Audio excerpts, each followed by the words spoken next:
A concepção de fundamento de Constituição é a concepção política de Carl Schmitt, da Alemanha, de 1928. Schmitt ele entendia que o guardião da Constituição deveria ser o presidente do Reich, poder executivo, e ele tinha um embate com Hans Kelsen, que para Hans Kelsen o guardião da Constituição deveria ser o Tribunal Constitucional. Carl Schmitt ele é entendido como, ele é concebido como o vencedor desse debate, porque como nós bem sabemos, na Europa, e assim como no restante da maioria dos países, o guardião da Constituição não é o Poder Executivo, mas o Tribunal Constitucional, como ocorre a exemplo do Brasil. Além disso, essa concepção política de Carl Schmitt, ela também tem uma forte ligação com que ela pode ser exemplificada através da Constituição de 1988. A compreensão dele de vontade política, onde ele determina uma distinção entre Constituição e leis constitucionais. A Constituição, para Carl Schmitt, ela é dita apenas por aquilo que é determinado por essa decisão política fundamental, onde decorre dessa decisão política os direitos fundamentais, a estrutura do Estado, a organização dos poderes, ou seja, essa é a verdadeira vontade política.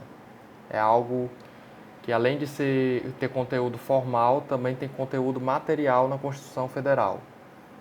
E já as leis constitucionais, nós também temos esses exemplos na Constituição Federal de 88, que é todo o restante do texto constitucional formado apenas por leis constitucionais, consideradas leis constitucionais, as quais correspondem tão somente formalmente como texto constitucional. Então, essa é uma diferença bastante importante. Um dos exemplos para exemplificar essa questão da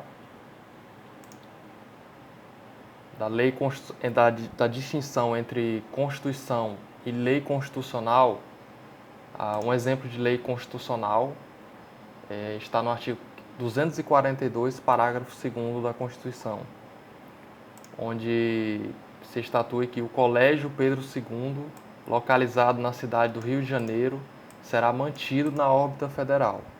Nós temos um exemplo aqui de lei constitucional, considerada meramente formal, ou seja, ela não tem conteúdo material, ela não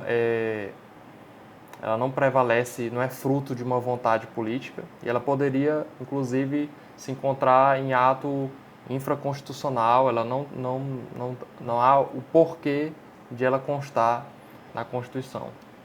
Então, isso encerra a concepção política explicada por Carl Schmitt, da Alemanha, em 1928. Então, exemplo de lei constitucional, quando ela é meramente formal, e exemplo de texto constitucional, além de formal, também material, que é aquele que possui sua origem de vontade política. Ele é predominantemente constitucional.